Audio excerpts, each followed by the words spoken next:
akhirnya salah berpikir.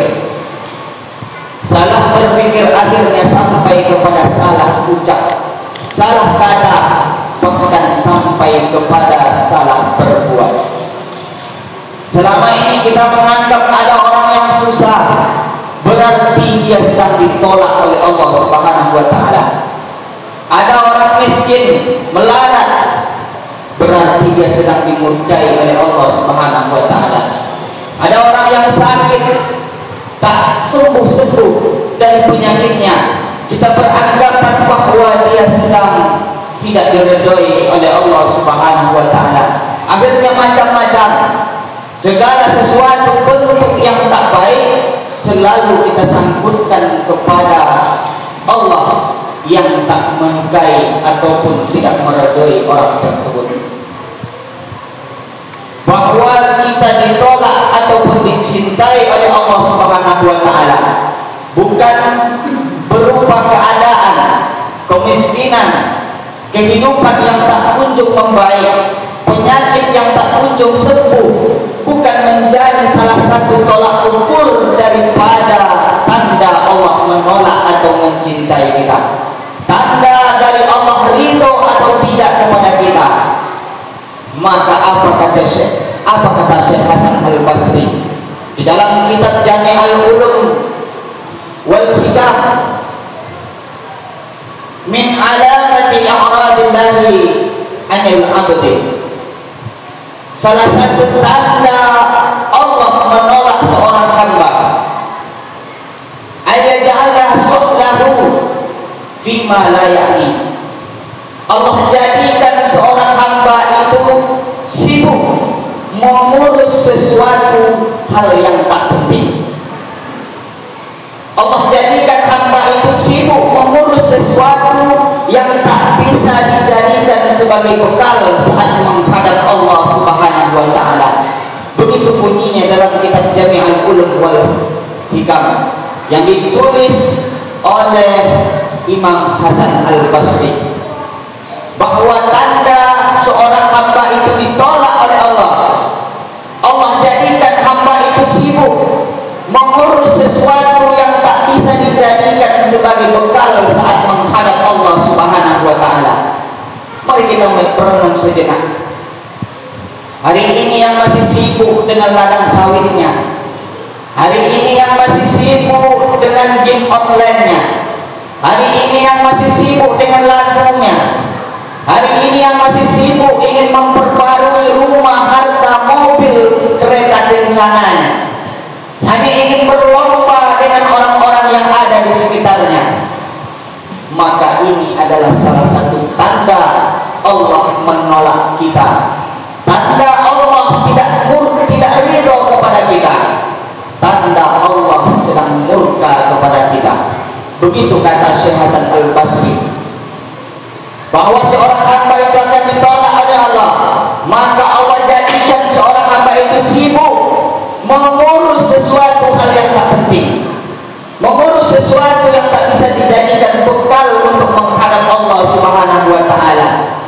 Maka hari ini kita merenung sejenak, tepuk dada tanya saudara yang masih sibuk dengan sesuatu yang bersifat duniawi, yang jelas itu tidak akan bisa membawa kita ke surganya Allah Subhanahu wa Ta'ala, maka berubahlah, pindahlah kepada suatu hal yang semakin sibuk kita, bahwa hal itu akan bisa mengantarkan kita kepada surganya Allah, bahwa perkara dan perbuatan itu bisa akan menjadi bekal bagi kita di saat kita menghadap Allah Subhanahu wa Ta'ala.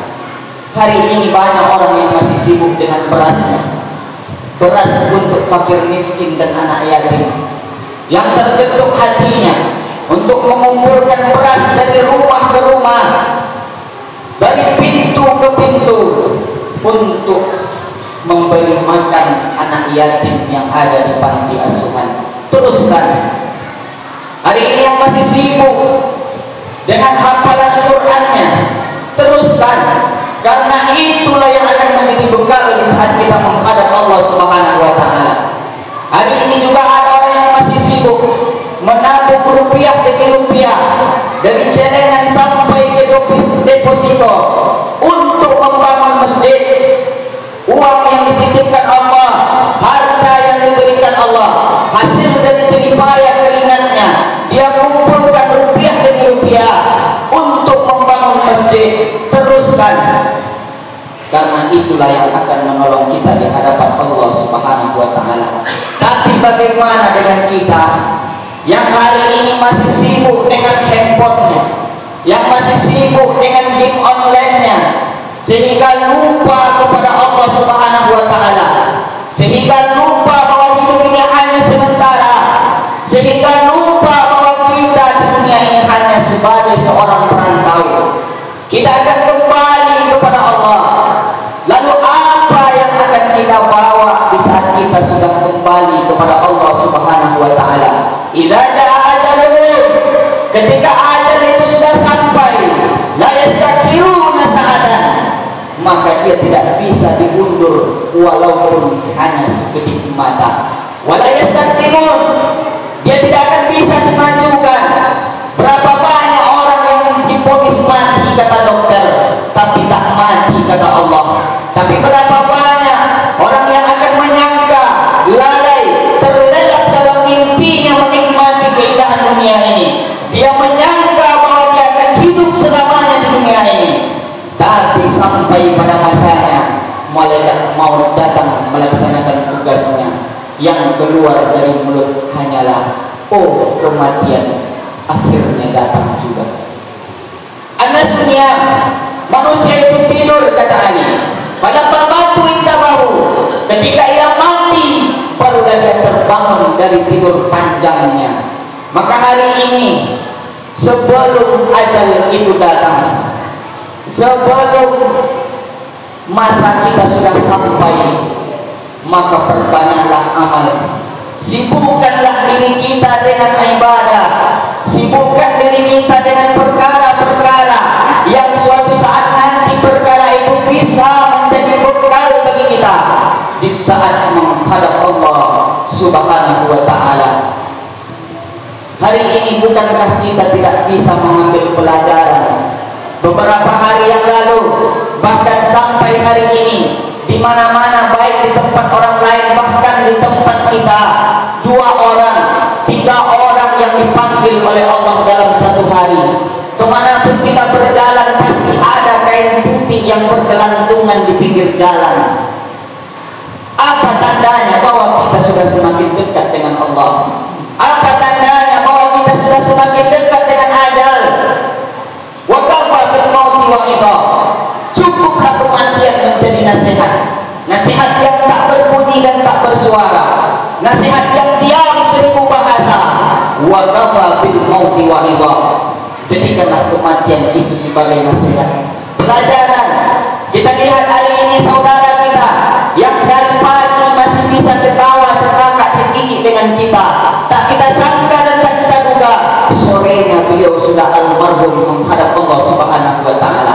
Begitu cepat ajal, tak ada yang bisa menahan satu apapun dari ajal, tak ada yang bisa menolak ajal, mengundurkan ajal, walaupun hanya sesaat. Sampai pada masanya, sampai pada waktunya, itu tetap akan dilaksanakan oleh malaikat maut. Tak peduli siapa dia, tak peduli bagaimanapun pangkat jabatannya, tak peduli bagaimanapun harta kekayaannya, semua itu akan tinggal hanya menjadi bunga-bunga mimpi semata. Lalu kita akan menghadap Allah dalam keadaan yang seperti apa? Maka hari ini kita muhasabah diri. Kita datang ke rumah Allah bukan sebagai tamu undangan, kita bukan sebagai tamu kehormatan. Kalau tamu kehormatan ditunggu di depan pintu, masuk ke dalam ruangan, duduk di atas kursi sofa yang begitu empuk dan mewah. Tapi hari ini kita datang memenuhi panggilan Allah bukan sebagai seorang tamu. Kita duduk di lantai, lutut bertemu dengan lutut, betis bertemu dengan betis. Tandanya kita seorang hamba datang memenuhi panggilan Allah dalam rangka mentakorumkan diri kepada Allah Subhanahu wa Ta'ala. Kita bukan tamu agung, kita bukan tamu yang mulia, kita hanyalah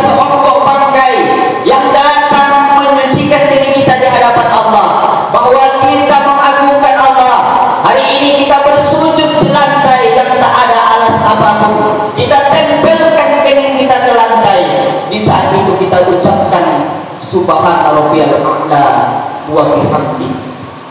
Subhanallah, maha suci Allah, tak ada yang layak disembah kecuali Allah, tak ada yang lebih tinggi dari kekuasaan Allah. Kita hanyalah ciptaan Allah yang kecil dan tidak berarti apa-apa.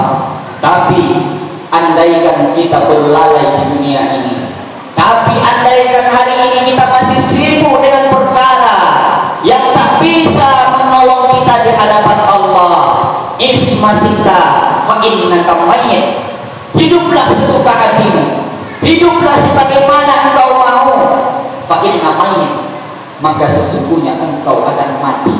Engkau akan menjadi sebujur bangkai, kau akan menjadi seorang mayat yang akan dikubur ke dalam tanah. Wa ahbib tanasika, dan cintailah apa yang ingin kau cintai di dunia ini. Kau cinta dengan hartamu, kau cinta dengan keluargamu, kau cinta dengan segala keindahan dunia ini. Fa innaka mufarriqun, sesungguhnya engkau akan dipisahkan dari apa yang engkau cintai.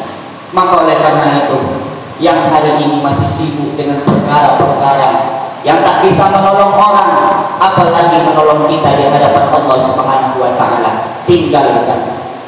Karena sampai pada masanya semua akan hanya yang keluar dari mulut sebagai penyesalan. Ya laitani kuntu turaba. Apa kata orang kafir di saat di padang mahsyar? Ya laitani kuntu turaba. Andaikan aku tanah. Karena ketika itu Allah memerintahkan kepada seluruh binatang yang pernah hidup di dunia ini, kuntu turaba, jadilah engkau berubah menjadi tanah, kata Allah kepada binatang. Lalu apa teriakan begikan penyesalan orang-orang kafir pada masa itu? Ya laitani kuntu turaba, andaikan aku ini tanah. Kasarnya, andaikan dulu aku binatang, maka pada hari ini aku akan berubah menjadi tanah. Tapi apa boleh buat, kita hanya manusia. Semua tindak tanduk, tingkah laku, amal ibadah, perbuatan kita akan dihisab di hadapan Allah Subhanahu wa taala. Maka hari ini mudah-mudahan melalui khutbah yang singkat ini, sama-sama kita manfaatkan sisa-sisa waktu yang ada. Kita manfaatkan sisa umur yang ada. Sibukkanlah diri kita kepada sesuatu yang bermanfaat, yang akan mengajak kita, yang akan menolong kita di saat kita menghadap Allah Subhanahu wa taala. Barakallahu li wa lakum fil Qur'anil azim.